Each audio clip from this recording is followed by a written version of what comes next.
जय हिंद everyone, welcome to awakening classes. So forester की हम पोर्शन डिस्कस कर रहे थे। जनरल साइंस में हमने फिजिक्स स्टार्ट करा था। अपने लास्ट लेक्चर में हमने work, energy and power start किया था, जिसमें नियर अबाउट 10 क्वेश्चन हमने डिस्कस कर लिए थे। देखो, पावर वाला कंसेप्ट आज हम डिस्कस करेंगे। उसके बाद पावर के साथ साथ और कुछ चीज़ें जो आज के इस लेक्चर में हम देखेंगे, जैसे फ्रिक्शन है, उसके रिलेटेड एग्जाम में क्वेश्चन पूछे जाते हैं, तो उसके डिफरेंट टाइप्स ऑफ फ्रिक्शन उसको भी कवर करेंगे। और कोलिजन, जो इलास्टिक इन इलास्टिक कोलिजन होता है, उनके रिलेटेड भी एग्जाम में क्वेश्चन पूछे जाते हैं, तो उनको भी साथ ही साथ इसी लेक्चर में हम कवर कर लेंगे। ठीक है, तो नियर अबाउट 10 क्वेश्चन हमने कवर कर लिए थे। अगर आपने लेक्चर नहीं देखा तो पहले वाला लेक्चर फॉरेस्टर साइंस प्लेलिस्ट बनी है, उसमें जाकर फॉरेस्टर साइंस के रिलेटेड जो भी लेक्चर्स है आप उनको देख सकते हैं। अब क्वेश्चन नंबर 11 से स्टार्ट करते हैं। वर्क, एनर्जी मैंने आपको पढ़ाया था। वर्क क्या होता है कि आप कितना काम करते हो, एनर्जी आपकी capacity to do work, that is known as energy. ठीक है, पावर क्या होता है हमें बताना है इस क्वेश्चन में। पावर इज डिफाइंड एज, तो पावर का हमें सिंपल फॉर्मूला पढ़ा, ये ऑलरेडी मैंने पढ़ाया भी हुआ है। Product of work and time, rate of doing work, product of energy and time, या नन ऑफ द अबव। तो अगर आपने मेरे लेक्चर देखे होंगे पीछे वाले, मैंने आपको बताया था पावर होता है आपका रेट ऑफ डूइंग वर्क। आप किसी काम को कितना जल्दी करते हो या कितना लेट करते हो, उसका रेट क्या है आपके काम करने का, उसको हम बोलते हैं पावर। तो पावर का सिंपल फॉर्मूला था वर्क अपॉन टाइम। तो इस क्वेश्चन का आंसर हो जाएगा बेसिकली ऑप्शन बी। तो पावर क्या होता है, रेट ऑफ डूइंग वर्क। ठीक है, इतना तो आ गया, क्वेश्चन तो इजी था, बट इसके साथ कुछ चीजें हमें सीखनी है। फॉर एग्जांपल, पावर के यूनिट क्या होते हैं? पावर के यूनिट होते हैं वॉट। क्या होते हैं? वॉट।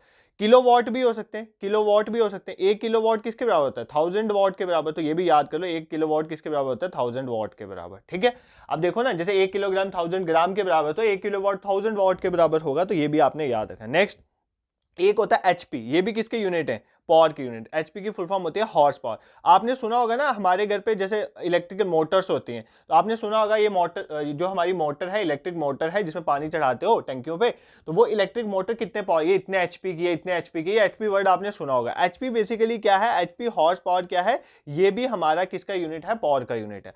तो एग्जाम में बहुत बार ये क्वेश्चन पूछा जाता है, एक एचपी कितने वॉट के बराबर होता है। जैसे हमने वो पढ़ा था ना, 1 किलो वॉट और एनर्जी का जो यूनिट था किलो वॉट, और वो किसके कितने जूल के बराबर होता है? 3.6 × 10⁻⁶ जूल। वो पढ़ाया था मैंने आपको। इसी तरह पूछ सकता है, एक एचपी जो है वो कितने वॉट के बराबर है। एचपी किसका यूनिट है? पावर का यूनिट है। एक एचपी जो है 746 वॉट के बराबर होता है। ये पॉइंट भी आपने याद रखें। तो अभी तक हमने पावर के बारे में क्या देखा? पावर होता क्या है, पावर का फॉर्मूला देखा, पावर के यूनिट देख लिए। अब पावर के डायमेंशन भी पूछ सकता है, तो डायमेंशन फॉर्मूला भी पूछ सकता है पावर का। तो पावर का क्या फॉर्मूला होता है? Work upon time. यहीं से डायमेंशन निकालो। वर्क की डायमेंशन कल आपको निकाल के बताई थी, उस लेक्चर में देख लेना। वर्क की डायमेंशन क्या थी? m1 L2 T-2। ये थी वर्क की डायमेंशन। नीचे क्या है? टाइम। टाइम की डायमेंशन T है सिर्फ, तो T की पावर 1। यूनिट एंड मेजरमेंट में सारा पढ़ाया हुआ है, कैसे निकाला जाता है। ठीक है, तो ये आ जाएगा m1 L2। तो ये जो T1 है, T की पावर 1 है, ऊपर जाएगा T की पावर -1 हो जाएगा। तो T की पावर ऑलरेडी -2 थी, ये ऊपर जाएगा तो -1, T की पावर -2 और -1, तो ये कितना बन जाएगा? m1 L2 T-3 बन जाएगा। ठीक है, तो ये किसके यूनिट होते हैं? डायमेंशन फॉर्मूला है पावर का। तो पावर का डायमेंशन फॉर्मूला भी इस तरह से निकल गया। सारे डायमेंशन फॉर्मूला याद नहीं करने, निकालना आना चाहिए। जैसे पावर का याद नहीं करना है, वर्क अपॉन टाइम। आपको अगर फोर्स का पता होता ना, तो आप वर्क का निकाल लेते। वर्क होता है फोर्स इंटू डिस्प्लेसमेंट। तो अगर आपको फोर्स का पता होता तो डिस्प्लेसमेंट का लेके वर्क का निकल जाता। वर्क को यहां पर पुट करके टाइम के साथ डिवाइड कर, पावर का बहुत टाइम होता है एग्जाम में, तो आप पावर का डायमेंशन फॉर्मूला आप कैलकुलेट कर सकते हो। आई होप आपको पावर का कंसेप्ट समझ आ गया होगा। नेक्स्ट क्वेश्चन पे मूव करते हैं। What are the units of power? अब ये क्वेश्चन तो ऐसे ही निकल जाएगा। न्यूटन ये फोर्स के यूनिट होते हैं, जूल एनर्जी के यूनिट होते हैं, वॉट बेसिकली यूनिट है किसका? पावर का यूनिट है। ठीक है, I hope this is clear to you. यहां पर आपको कोई भी प्रॉब्लम नहीं होगी। Moving towards question number 13, who gave the famous mass energy equivalence? एक मास एनर्जी इक्विवेलेंस प्रिंसिपल होता है, वो किसने दिया हमें बताना। मैक्स प्लैंक ने दिया, अल्बर्ट आइंस्टाइन ने दिया, इसाक न्यूटन ने दिया है, या गैलीलियो गैलीली ने दिया। तो किसने दिया है मास एनर्जी इक्विवेलेंस? बेसिकली ये प्रिंसिपल ये कहता है कि एनर्जी जो है उसको हम कन्वर्ट कर सकते हैं मास में, और मास को हम कन्वर्ट कर सकते हैं एनर्जी में। ये दोनों इंटर कन्वर्टिबल है। ठीक है, इंटर कन्वर्टिबल है। इस प्रिंसिपल को किसने दिया? ये प्रिंसिपल दिया हुआ अल्बर्ट आइंस्टाइन ने। इसका फॉर्मूला होता है E = mc²। मतलब जब किसी बॉडी को, ध्यान से सुनना, अब जैसे मैं हूं ना, अगर मैं भाग रहा हूं तो मेरा मास एनर्जी में कन्वर्ट नहीं हो सकता। क्यों? यहां पर एक कंडीशन है कि मास को एनर्जी या एनर्जी को मास में कन्वर्ट करने के लिए स्पीड बहुत ज्यादा होनी चाहिए, मतलब रिलेटिविस्टिक स्पीड होनी चाहिए। जैसे सी होता है स्पीड ऑफ लाइट। जब आप स्पीड ऑफ लाइट की आसपास स्पीड में चलते हो ना, तो आप एनर्जी को मास में कन्वर्ट कर सकते हो, मास को एनर्जी में कन्वर्ट कर सकते हो। तो आपको एग्जाम में स्पीड ऑफ लाइट भी पूछ सकता है, हम आगे पढ़ेंगे भी लाइट वाले चैप्टर में, 12th में। स्पीड ऑफ लाइट क्या होती है? 3 × 10⁸ मीटर पर सेकंड। तो ये भी याद कर लेना, 3 × 10⁸ मीटर पर सेकंड। कोई भी बॉडी जो है स्पीड ऑफ लाइट से ज़्यादा मूव नहीं कर सकती। तो जब भी अगर हम स्पीड ऑफ लाइट के आसपास वाली स्पीड से मूव करते हैं ना, तो एनर्जी जो है मास में कन्वर्ट हो सकता है और मास एनर्जी में कन्वर्ट हो सकता है।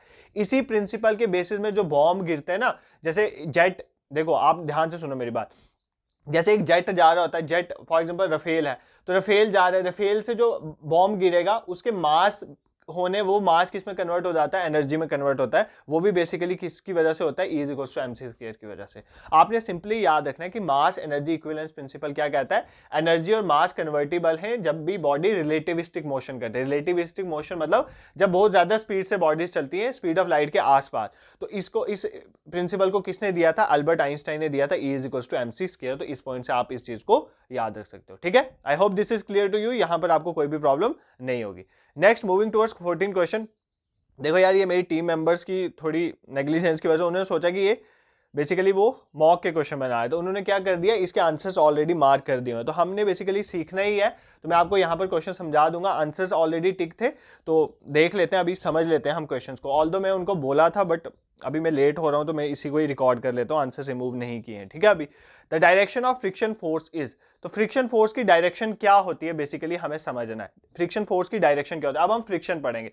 फ्रिक्शन आप सबको ऑलरेडी भी पता होगा, जब भी कोई बॉडी किसी, आप जब सपोज करो एक कोई सरफेस है, उसके ऊपर आप मूव कर रहे हो, तो एक फोर्स आपको रोकने की कोशिश करती है जब भी आप रफ सरफेस पे मूव करते हो। फॉर एग्जांपल, अगर ध्यान से सुनो यार, आप सबने कार तो चलाई होगी, या कार नहीं, बाइक, स्कूटी, साइकिल, कुछ तो चलाया होगा। अगर स्मूथ सरफेस होगी, फॉर एग्जांपल अगर कोई रोड है जिसमें नई नई लुक पड़ी है, तो आप उसमें आराम से चल लेते हो। बट अगर कोई रफ सरफेस है जहां पर लुक वगैरह नहीं पड़ी है, आपको उधर गाड़ी वगैरह चलाने में बहुत प्रॉब्लम आती है, ठीक है, वहां पर स्पीड नहीं बन पाती है। Reason is that rough surface में फ्रिक्शन ज्यादा होती है, रफ सरफेस में फ्रिक्शन ज्यादा। तो मतलब फ्रिक्शन क्या है, फ्रिक्शन एक ऐसी फोर्स है जो बॉडी के मोशन को रोकती है।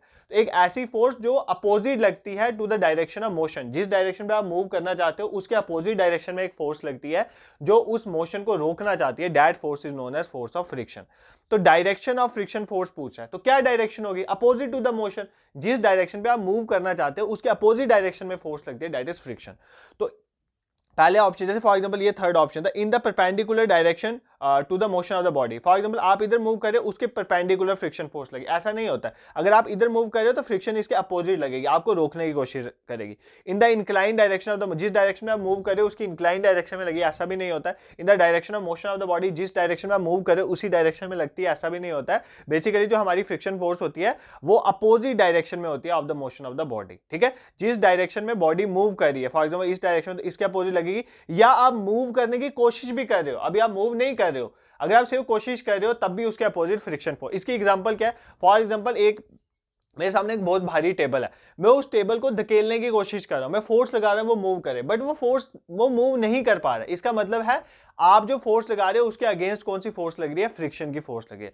फ्रिक्शन फोर्स मोशन में भी लगती है और जब बॉडी रेस्ट में होती है तब भी लगती है, बट हमेशा अपोजिट लगती है, opposite to the direction of motion. तो वही कह रहा है, in the opposite direction of motion of the body और in opposite direction of the tendency to move. मतलब अभी मूव नहीं हुआ है, आप सिर्फ मूव करने की कोशिश कर रहे हो, तब भी उसके अपोजिट डायरेक्शन में फ्रिक्शन फोर्स लगती है। अभी मैं आपको फ्रिक्शन की टाइप बताऊंगा ना, स्टैटिक फ्रिक्शन होती है, काइनेटिक फ्रिक्शन होती है। स्टैटिक फ्रिक्शन तब लगती है जब कोई बॉडी रेस्ट में होती है, और काइनेटिक तब लगती है जब बॉडी मोशन में होती है। तो आपने सिंपली फ्रिक्शन को समझना है, फ्रिक्शन एक ऐसी फोर्स है जो अपोजिट लगती है to the direction of motion, ठीक है, उसके अपोजिट लगती है। अगर बॉडी रेस्ट में तब भी लगेगी और मोशन में तब भी लगेगी। जब रेस्ट में लगती है उसको बोलते हैं स्टैटिक फ्रिक्शन, जब मोशन में लगती है तब उसको बोलते हैं काइनेटिक फ्रिक्शन, ठीक है। I hope this is clear to you. Next question पे मूव करते हैं। अब आ गया वही question, frictional forces that opposes relative motion between surfaces in contact is called. वो फ्रिक्शन फोर्स जो मोशन में लगती है जब बॉडी मूव करी है। फॉर एग्जांपल एक कार है, वो कार रोड के ऊपर चल रही है, उस चलती हुई कार के ऊपर जो फोर्स लगेगी, कार चल रही है, अभी रुकी नहीं हुई है, कार चल रही है, उस चलती हुई कार के ऊपर जो फोर्स लगेगी उसको हम क्या बोलते हैं, स्टैटिक काइनेटिक फ्रिक्शन या स्टैटिक। कौन सी फ्रिक्शन है, वो बेसिकली काइनेटिक फ्रिक्शन होती है। Option B is the correct answer. तो काइनेटिक फ्रिक्शन वो फ्रिक्शनल फोर्स होती है जो मोशन को क्या करती है, मोशन को अपोज करती है, ठीक है। देखो अभी मैं आपको टाइप्स ऑफ फ्रिक्शन यहीं पे बता देता हूं, फ्रिक्शन आपका क्लियर हो, और टाइप्स के रिलेटेड ही क्वेश्चन पूछने की प्रोबेबिलिटी है। और एक और चीज मैं आपको बताता चलो, अभी मैं ज्यादा ना न्यूमेरिकल्स नहीं डाल रहा हूं। क्यों नहीं डाल रहा हूं, रीजन बीइंग दैट मेरे को पहले आपको थोड़ी थ्योरी पढ़ानी है, आपको थोड़े एक बार कंसेप्ट समझ आ जाएंगे ना, उसके बाद आप न्यूमेरिकल मतलब हम ऐसे ही फाड़ देंगे न्यूमेरिकल, आपके एग्जाम ओरिएंटेड जो न्यूमेरिकल है ऐसे ही निकाल देंगे, वो मैं आपको बाद में पढ़ा दूंगा, अभी तो एग्जाम की डेट भी नहीं है। तो पहले आप थोड़ा स्टैटिक पोर्शन में अपना होल्ड बना दो, न्यूमेरिकल्स में साथ साथ आपको कवर करवा दूंगा इस जो फिजिक्स के होंगे। देखो फ्रिक्शन जो है बेसिकली 3 टाइप्स की होती है, एक होती है स्टैटिक फ्रिक्शन, एक होती है लिमिटिंग फ्रिक्शन, ठीक है, एक होती है काइनेटिक फ्रिक्शन, एक होती है काइनेटिक फ्रिक्शन, ठीक है, काइनेटिक फ्रिक्शन। ध्यान से सुनना, स्टैटिक मतलब होता है रुका हुआ, काइनेटिक मतलब मोशन। जब भी बॉडी रेस्ट में है, फॉर एग्जांपल मैं आपको सिंपल एग्जांपल ले रहा था कि एक मेरे सामने टेबल है, मैं उसको धक्का दे रहा हूं बट वो टेबल अभी मूव नहीं कर रहा है, तो वो बेसिकली उस टाइम पर जब टेबल मूव नहीं किया, अभी तक मूव नहीं किया है, आप टेबल पे फोर्स लगा रहे हो, टेबल मूव नहीं कर रहा है, इसका मतलब आप जो फोर्स लगा रहे हो उसके अगेंस्ट कोई फोर्स लग रही है जो उसको रोक रही है, that is known as static friction. Static मतलब रुका हुआ, जब अगर बॉडी मूव नहीं कर रही है उस रुकी हुई बॉडी पे जो फ्रिक्शन लग रही है that is known as static friction. For example देखो, फॉर एग्जांपल क्या होता है स्टैटिक फ्रिक्शन की, एक बात याद रखना, स्टैटिक फ्रिक्शन एक सेल्फ एडजस्टिंग फोर्स है। क्या है? Self adjusting force. आपको एग्जाम में पूछेगा क्या फ्रिक्शन एक सेल्फ एडजस्टिंग फोर्स है, तो बिल्कुल है। फ्रिक्शन में भी मोर स्पेसिफिकली स्टैटिक फ्रिक्शन जो होती है वो सेल्फ एडजस्टिंग होती है। ये ऐसा क्यों बोल रहा हूं, इसका रीजन सुनो। देखो फॉर एग्जांपल ये फ्रिक्शन है, स्टैटिक फ्रिक्शन है, यहां पर मैं ले लेता हूं अप्लाइड फोर्स। क्या ले लेता हूं? Applied force. जैसे जैसे मैं अपनी, देखो ना फॉर एग्जांपल पहले मैंने 5 न्यूटन फोर्स लगाई एक टेबल को मूव करने के लिए, टेबल मूव नहीं हुआ, तो माना मैंने 5 न्यूटन फोर्स लगाई, टेबल मूव नहीं हुआ। अब मैं 10 न्यूटन फोर्स लगा रहा हूं तब भी टेबल मूव नहीं हो रहा, मैं 15 न्यूटन फोर्स लगा रहा हूं तब भी टेबल मूव नहीं हो रहा। मतलब जैसे जैसे मैं अपनी फोर्स बढ़ा रहा हूं फ्रिक्शन भी बढ़ रही है। टेबल मूव नहीं हो रहा है इसका मतलब फ्रिक्शन बढ़ रही है ना, अगर वो मूव करना शुरू हो जाएगा तो इसका मतलब फ्रिक्शन कम होगी। तो मतलब जैसे जैसे मैं फोर्स लगा रहा हूं, अपनी अप्लाइड फोर्स को बढ़ा रहा हूं, फोर्स ऑफ स्टैटिक फ्रिक्शन भी बढ़ रही है। इसलिए हम फ्रिक्शन को क्या बोलते हैं? Self adjusting. जितनी उस पर फोर्स लगेगी उतनी ही फ्रिक्शन फोर्स बढ़ती जाएगी, ठीक है। अब एक पॉइंट ऐसा आएगा जहां तक मैं टेबल पे जान लगाऊंगा तो टेबल मूव नहीं करे। अब मैंने सपोज करो अपने साथ 2-3 और बंदे कर लिए, अब हम मिलके 50 न्यूटन फोर्स लगा रहे हैं, 50 न्यूटन फोर्स लगा रहे हैं, तो अभी भी टेबल ने मूव नहीं करा, ठीक है। बट जब हम मिलकर 51 न्यूटन फोर्स लगाते हैं तो टेबल मूव करना शुरू हो जाता है। इसका मतलब यह है, ये जो मैक्सिमम फ्रिक्शन थी ना 50 न्यूटन पर, जब तक अभी तक टेबल मूव नहीं हुआ है, इस मैक्सिमम फ्रिक्शन को बोलते हैं हम लिमिटिंग फ्रिक्शन। लिमिटिंग फ्रिक्शन वो मैक्सिमम स्टैटिक फ्रिक्शन होती है जहां तक अभी बॉडी मूव नहीं हुई है, बट इसके बाद अगर आप थोड़ी भी फोर्स लगाओगे वो बॉडी मूव होना शुरू हो जाएगी, उस फ्रिक्शन को हम बोलते हैं लिमिटिंग फ्रिक्शन। इसके बाद अगर मैं फोर्स लगाऊंगा 51 न्यूटन फोर्स लगाऊंगा तो बॉडी क्या करना शुरू हो जाएगी? मूव करना शुरू हो जाएगी। तो वो कौन सी फ्रिक्शन आ जाएगी? Kinetic friction. काइनेटिक फ्रिक्शन हमेशा लिमिटिंग फ्रिक्शन से कम होती है। देखो यार, आप खुद दिमाग लगाओ, एक बार अगर एक टेबल मूव होना शुरू हो गया तो आपको पता है उस पर ज्यादा जो है आपको फोर्स लगाने की जरूरत नहीं पड़ती। तो पहली बार किसी चीज को मूव करवाना मुश्किल होता है, एक एग्जाम की तैयारी करना डिफिकल्ट होता है, स्टार्ट करना। जब आप स्टार्ट कर देते हो धीरे धीरे आपका सिलेबस कंप्लीट होता जाता है, यही केस यहां पर है। तो बेसिकली फ्रिक्शन क्या होता है? स्टैटिक फ्रिक्शन क्या होता है? आप किसी बॉडी पे फोर्स लगा रहे हो, वो बॉडी रेस्ट पे, वो बॉडी मूव नहीं कर रही है, तो वो है स्टैटिक फ्रिक्शन। जैसे आप अपनी फोर्स बढ़ाते जाओगे तो फोर्स ऑफ स्टैटिक फ्रिक्शन भी बढ़ती जाती है, इसलिए हम इसको सेल्फ एडजस्टिंग फोर्स कहते हैं। इस तरह का ग्राफ बनता है। ये अप्लाइड फोर्स आ गया, ये फोर्स ऑफ फ्रिक्शन। जैसे जैसे आप ये देखो ये स्टैटिक फ्रिक्शन है, जैसे जैसे आप फोर्स बढ़ा रहे हो तो अप्लाइड फोर्स बढ़ा रहे हो तो फ्रिक्शन भी बढ़ रही है, तो ये आ गया स्टैटिक फ्रिक्शन। फिर यहां पर इसका मैक्सिमम पॉइंट आता है, जो इसका मैक्सिमम पॉइंट होता है उसको बोलते हैं लिमिटिंग फ्रिक्शन। जहां तक ये मूव नहीं करी, अब इसको थोड़ी भी फोर्स लगाएंगे ये मूव करना शुरू हो जाए। उसके बाद कौन सी फ्रिक्शन आ जाती है? We have kinetic friction. उसके बाद कौन सी फ्रिक्शन आ जाती है? Kinetic friction. काइनेटिक फ्रिक्शन जो है लिमिटिंग फ्रिक्शन से कम होती है। जब कोई बॉडी मूव करना शुरू हो जाए ना तो उसमें कम फोर्स लगती है उसके बाद, तो इसका मतलब जो हमारी काइनेटिक फ्रिक्शन है वो लिमिटिंग से कम होती है। लिमिटिंग फ्रिक्शन क्या होती है? Maximum static friction. सबसे बड़ी स्टैटिक फ्रिक्शन को हम लिमिटिंग फ्रिक्शन बोलते हैं, क्यों कि उसके बाद जो है वो बॉडी मूव होना स्टार्ट हो जाएगी। देखो इतना इजीली आपको पढ़ा रहा हूं क्योंकि मुझे पता है कुछ ऐसे बच्चे होंगे जिनको ये कंसेप्ट अभी क्लियर नहीं होंगे। मैं चाहता हूं आप सभी ना इक्वल लेवल पे आके सब चीज समझो, ठीक है। अभी बिल्कुल भी कम मत समझना खुद को, क्योंकि अभी तो स्टार्ट हुआ, अभी धीरे धीरे जब मैं आपको पढ़ाऊंगा ना आपको पता चलेगा कि बेसिकली चीजें हैं क्या और किस तरह से आपने इनको रेडी करनी है। अब देखो, अब हमने पढ़ लिया, स्टैटिक फ्रिक्शन भी समझ आ गया हमें। स्टैटिक फ्रिक्शन को सेल्फ एडजस्टिंग फोर्स क्यों बोलते हैं? क्योंकि जैसे जैसे हम फोर्स बढ़ाते हैं स्टैटिक फ्रिक्शन भी बढ़ती है। इसकी मैक्सिमम जो होती है that is known as limiting friction. उसके बाद बॉडी मूव होना शुरू होगी, जब बॉडी मूव होती है उसमें कौन सी फ्रिक्शन लगती है? Kinetic friction. अब बॉडी मूव हो रही है, बॉडी दो तरह से मूव हो सकती है, इसलिए काइनेटिक फ्रिक्शन की दो टाइप्स होती है। फॉर एग्जांपल एक होती है स्लाइडिंग फ्रिक्शन। जैसे मैं टेबल को मूव कर रहा हूं तो वो एक स्लाइडिंग फ्रिक्शन है। टेबल में नीचे कोई टायर थोड़ी लगे, वो रोल थोड़ी कर रहा है, टेबल स्लाइड कर रहा है, तो that is known as sliding friction. But अगर सपोज करो टेबल के नीचे मैं टायर लगा देता हूं, अब वो रोल करके जाएगा, उस केस में जो फ्रिक्शन लगेगी that is known as rolling friction. तो काइनेटिक फ्रिक्शन की दो टाइप्स है, sliding friction and rolling friction, ठीक है। अब मुझे एक चीज मैं आपसे क्वेश्चन पूछता हूं, मुझे बताओ क्या स्लाइडिंग फ्रिक्शन ज्यादा होगी कि रोलिंग फ्रिक्शन ज्यादा है? तो दोनों काइनेटिक फ्रिक्शन है, जब मूव कर रहा है तो फ्रिक्शन लगती है।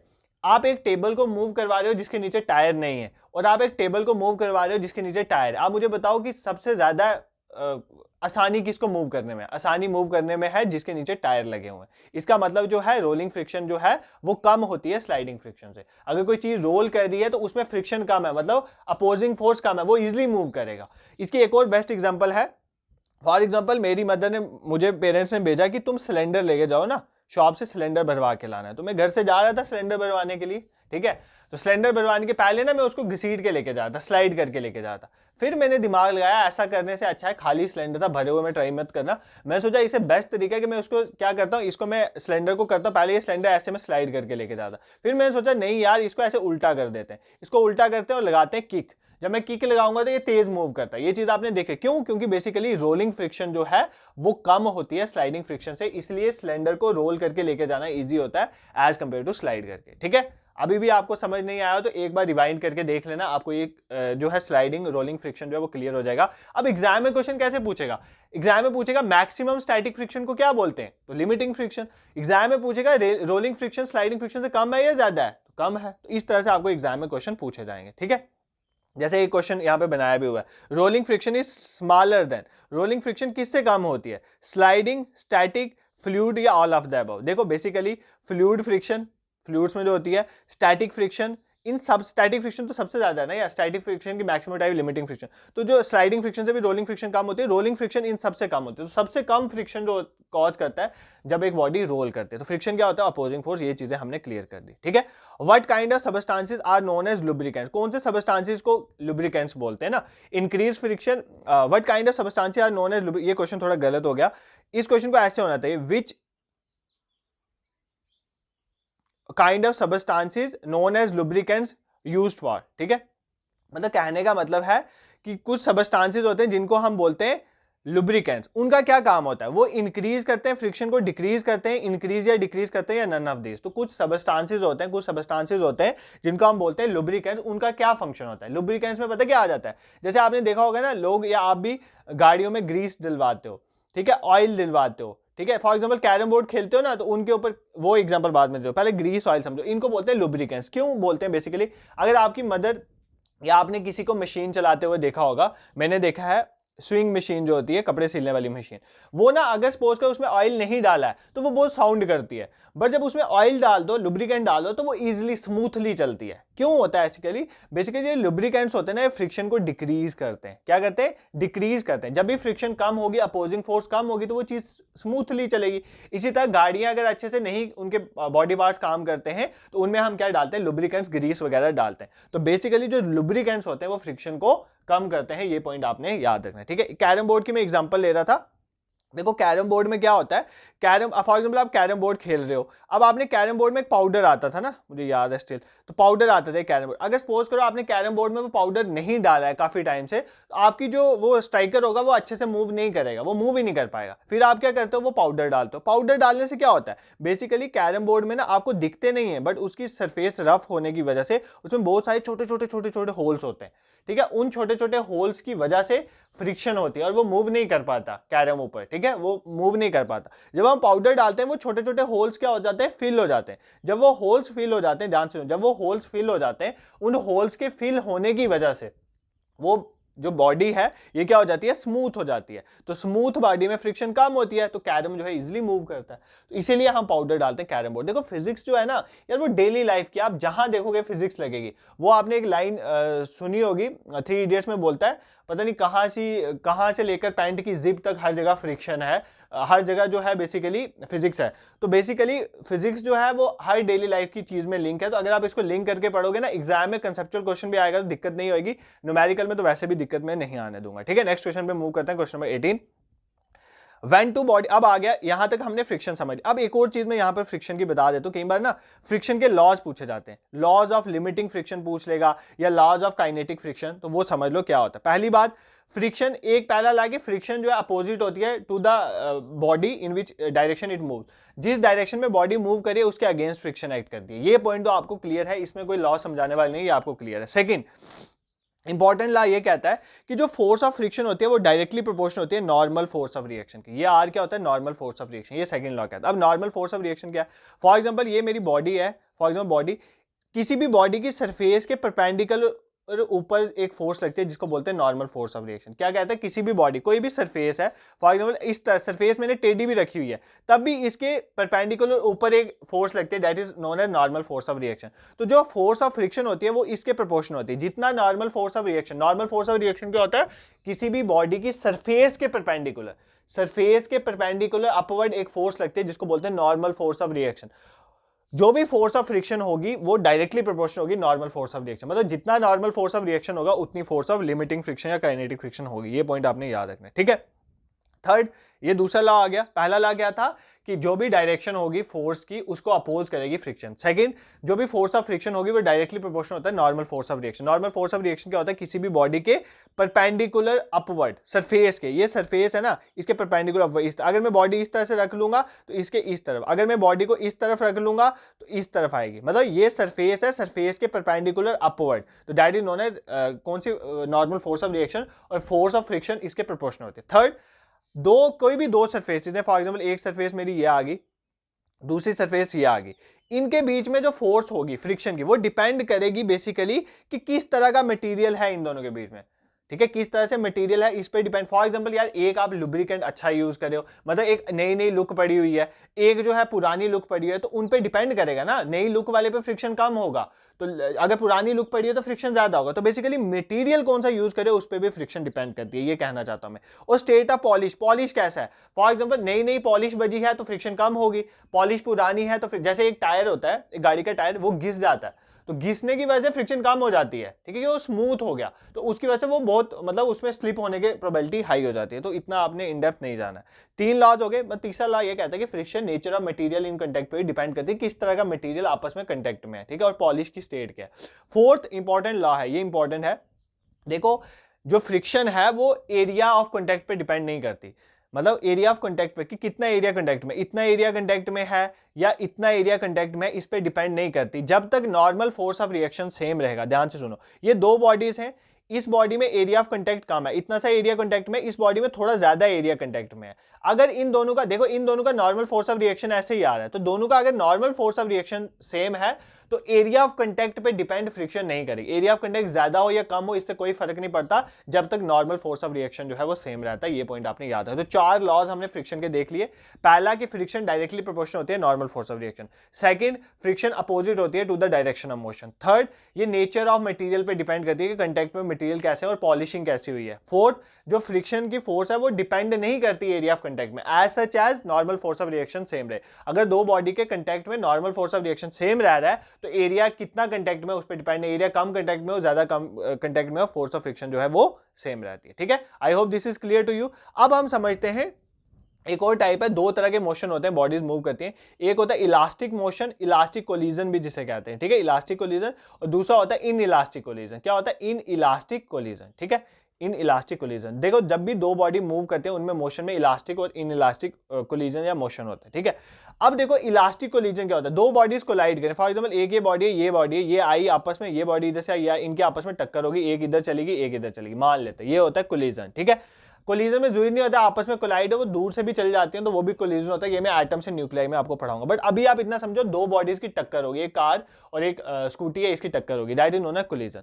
अब ध्यान से सुनो, जब भी दो बॉडीज का कोलिजन होता है एक चीज आपने याद रखनी है, जितना मोमेंटम पहले था, total momentum before collision, total momentum before collision is equals to total momentum after collision. वो किसके बराबर होता है, टोटल मोमेंटम आफ्टर कोलिजन, ठीक है, टोटल मोमेंटम आफ्टर कोलिजन। तो जब भी कोलाइड होने से पहले जो बॉडीज का मोमेंटम था, कोलाइड होने के बाद भी दोनों बॉडीज का मोमेंटम जो है वो सेम रहेगा, टोटल मोमेंटम सेम रहेगा। एक का बढ़ सकता है एक का कम हो सकता है, बट टोटल मतलब जब ऐड कर लेंगे वो before collision after collision same रहता है। ये कौन सा कोलिजन होता है, ये एक मतलब कंडीशन है। अगर चाहे वो इलास्टिक कोलिजन हो चाहे इन इलास्टिक कोलिजन, दोनों में ये कंडीशन सेम रहती है कि बिफोर कोलिजन जो मोमेंटम है टोटल, आफ्टर कोलिजन जो टोटल मोमेंटम वो सेम रहता है, चाहे कोलिजन इलास्टिक हो चाहे इन इलास्टिक। अब फर्क कहां पर आता है, जब भी दो बॉडीज में इलास्टिक कोलिजन होता है तो उनकी जो टोटल काइनेटिक एनर्जी है before collision is equal to total kinetic energy after collision. तो इलास्टिक कोलिजन मोमेंटम तो दोनों में कंजर्व रहता है, ध्यान सुनो, मोमेंटम दोनों में कंजर्व रहता है, मतलब total momentum before collision is equal to total momentum after collision. But elastic collision में काइनेटिक एनर्जी भी कंजर्व रहती है, मतलब total kinetic energy before collision is equal to total kinetic energy after collision. और inelastic collision में kinetic energy conserve नहीं रहती। इस केस में जो टोटल काइनेटिक एनर्जी है before collision is not equal to total kinetic energy after collision. ठीक है, तो ये बेसिकली होता है इन इलास्टिक और इलास्टिक कोलिजन में फर्क। अब मैं आपको एक चीज बताऊं कि जो इलास्टिक कोलिजन है ना, ये एक हाइपोथेटिकल आइडियल सी सिचुएशन, इलास्टिक कोलिजन होता नहीं है हमारे नेचर में। जितने कोलिजन होते हैं ना वो सारे ऑलमोस्ट इन इलास्टिक है, रियल मतलब इन इलास्टिक है। क्यों? क्योंकि मोमेंटम तो कंजर्व रहता है, total momentum before collision equals to total momentum of momentum क्या था, effect of motion, nature of motion, quantity of motion, वो तो सेम रहेगा। बट काइनेटिक एनर्जी में फर्क आ जाता है यार। देखो दो गाड़ियां बहुत तेज आ रही थी, इनकी टक्कर लगी बहुत तेज स्पीड में। अब सपोज करो इनकी दोनों की अगर मैं काइनेटिक एनर्जी को ऐड कर लूं तो काइनेटिक एनर्जी मान लेते हैं इनकी आ जाती है 75 जूल। अब टक्कर लगने के बाद यार ये कितना एक दूर चल जाएंगे, ठीक है, कितना एक दूर चल जाएंगे, मतलब इनकी काइनेटिक एनर्जी जो है वो सेम नहीं रहेगी। टोटल काइनेटिक में दोनों के ऐड करके बोल रहा हूं, वो कम हो जाती है, उसमें थोड़ी काइनेटिक एनर्जी वेस्ट हो जाती है क्योंकि कोलिजन में। तो basically total kinetic energy before collision जो है total kinetic energy after collision के बराबर नहीं होती है। ऐसे कोलिजन को बोलते हैं इन इलास्टिक कोलिजन। और हमारे नेचर में मैक्सिमम जो कोलिजन होते हैं वो इन इलास्टिक कोलिजन होता है। Elastic collision, perfectly elastic collision एक आइडियल सिचुएशन जो रियलिटी में एग्जिस्ट नहीं करती। ठीक है, आई होप आपको कोलिजन समझ, कोलिजन मतलब टक्कर। इलास्टिक कोलिजन में क्या होगा, मोमेंटम भी कंजर्व रहेगा, मोमेंटम तो रहता ही कंजर्व है, एनर्जी भी कंजर्व रहेगी। ठीक है, total kinetic energy before collision equal to total kinetic energy after collision. Inelastic में ऐसा नहीं होता, काइनेटिक एनर्जी कंजर्व नहीं रहती। अब क्वेश्चन देखते हैं, When two body collide elastically, अगर दो बॉडी इलास्टिकली कोलाइड हो रही है तो क्या होगा, kinetic energy of the system alone, kinetic energy खाली कंजर्व रहेगी, भाई इलास्टिकली है तो दोनों कंजर्व रहेंगे। ओनली मोमेंटम इज कंजर्व, ये भी गलत है, both energy and momentum are conserve, दोनों ही कंजर्व होंगे। ठीक है, नेक्स्ट क्वेश्चन पे मूव करते हैं, question number 19। Inelastic collision, ठीक है, इन इलास्टिक कोलिजन जो हो रहा है, which of the following does not remain unchanged, इनमें से कौन सा चेंज नहीं होता, डज नॉट रिमेन अनचेंज मतलब वो चेंज होता है, अनचेंज नहीं रहता है, इसका मतलब चेंज होता है। तो कौन सा चेंज होता है इन इलास्टिक, मोमेंटम, मोमेंटम तो कभी चेंज नहीं होता है, मोमेंटम तो कांस्टेंट है। ठीक है, काइनेटिक एनर्जी जो है वो चेंज होती है, क्या चेंज होती है, काइनेटिक एनर्जी। तो option B is the correct answer. तो जब भी इन इलास्टिक कोलिजन होगा तो मोमेंटम काइनेटिक, मोमेंटम तो चेंज नहीं होगा, काइनेटिक एनर्जी चेंज हो जाएगी। और इलास्टिक कोलिजन में क्या है, हमारा मोमेंटम भी सेम रहेगा as it is, total momentum before equal to total momentum after, और काइनेटिक एनर्जी भी total kinetic energy before equal to total kinetic energy after. तो आज हमने क्या पढ़ा, पावर पढ़ा, फ्रिक्शन का टॉपिक जो रहता था वो समझा, फ्रिक्शन की डायग्राम भी समझाई, कैसे उसको सेल्फ एडजस्टिंग फोर्स बोलते हैं, लिमिटिंग फ्रिक्शन क्या होती है, काइनेटिक उसको क्या है, फ्रिक्शन को दूर करने के लिए क्या कहते हैं, लुब्रिकेंट, ये वो डालते हैं। तो ये चीजें आपको पता होनी चाहिए। फ्रिक्शन कम होगी, देखो फ्रिक्शन को बोलते हैं नेसेसरी इवल। ये नहीं बोलना कि अगर आपको एग्जाम में आ जाए कि फ्रिक्शन गलत ही है, फ्रिक्शन नहीं होनी चाहिए तो गाड़ियां हमारी तेज चले, भाई अगर फ्रिक्शन नहीं होगी तो चल भी नहीं पाएगा, फ्रिक्शन की वजह से ही कोई चीज मूव कर पाती है। तो फ्रिक्शन एक नेसेसरी इवल है। फ्रिक्शन की कुछ एडवांटेजेस भी है, फ्रिक्शन की वजह से मशीनें खराब हो जाती हैं, आपकी जो मशीनें खराब हो जाती है वो फ्रिक्शन की वजह से होती है, रगड़ने की वजह से क्या होता है कि बहुत ज्यादा हीट जनरेट होती है, चीजें खराब हो जाती हैं। फ्रिक्शन के डिसएडवांटेज, बट फ्रिक्शन के एडवांटेजेस में, फ्रिक्शन के अगर फ्रिक्शन नहीं होती ना, मैं ये स्क्रीन के ऊपर लिख ही नहीं पाता, आप पेन से बोर्ड में नहीं लिख सकते, पेंसिल से नोटबुक में नहीं लिख सकते जब तक फ्रिक्शन। तो फ्रिक्शन के एडवांटेजेस भी हैं, डिसएडवांटेजेस भी हैं। ठीक है, अभी जब मैं आपके एमसीक्यूज और पढ़ाऊंगा इन फ्यूचर, जब एक बार सिलेबस हो जाएगा देन आपको मॉक वगैरह में मैं थोड़े डिफिकल्ट क्वेश्चन भी डालूंगा, तो टेंशन मत लेना। अभी मैं आपका एक बेस प्रिपेयर कर रहा हूँ फॉर योर एग्जाम। ठीक है, I hope this is clear too. इनके आंसर्स भी डाल दें, ऑल दो आंसर्स आज लगे ही हुए थे। इसकी पीडीएफ टेलीग्राम ग्रुप में शेयर कर दें, ऑलरेडी जो पहले लेक्चर्स है उनकी भी पीडीएफ वहां पर कल शेयर होगी थी, तो आप टेलीग्राम ग्रुप को भी जरूर ज्वाइन करो और लेक्चर्स को कंटिन्यूसली देखो। फॉरेस्टर प्लेलिस्ट बनी है, उसके साथ आपका जो डिफरेंट सिलेबस है उनके रिलेटेड भी प्लेलिस्ट बनी हुई है, तो जो ऑलरेडी मैंने टॉपिक पढ़ाए वो साथ साथ आप कवर कर लो, बाकी बचे हुए टॉपिक्स भी हम धीरे धीरे देख लेंगे। एक और इंपॉर्टेंट चीज आपके साथ शेयर करनी है, देखो टेलीग्राम पे में इंस्टाग्राम हैंडल है हमारा अवेकनिंग क्लासेस, ठीक है, वहां पर ना डेली करंट अफेयर्स की एक दो मतलब 3-4 इंपॉर्टेंट न्यूज डेली की वहां पर हम डाल देते हैं ना, एक दो लाइनों में, तो वो उनको जरूर देख लिया करो। लास्ट में बर्डन बनता है। और करंट अफेयर्स आजकल जेकेएसएसबी ने रीसेंट, ऐसा नहीं कि 1.5 साल पुराना करंट अफेयर पूछे, तो रीसेंट करंट अफेयर्स भी पूछे जा रहे हैं। तो इंस्टाग्राम हैंडल में लिंक डिस्क्रिप्शन में भी डाल दूंगा और टेलीग्राम में भी शेयर कर देता हूँ, उस इंस्टाग्राम हैंडल को फॉलो कर लो और वहां पर आप जाके करंट अफेयर्स को एक्सेस कर सकते हो। और बहुत जल्दी हम वीकली करंट अफेयर्स भी स्टार्ट करेंगे। ठीक है, दिस इज फॉर टुडे। अगर कोई भी आपका सजेशन हो तो आप कमेंट सेक्शन में लिख सकते हो। Thank you so much for watching.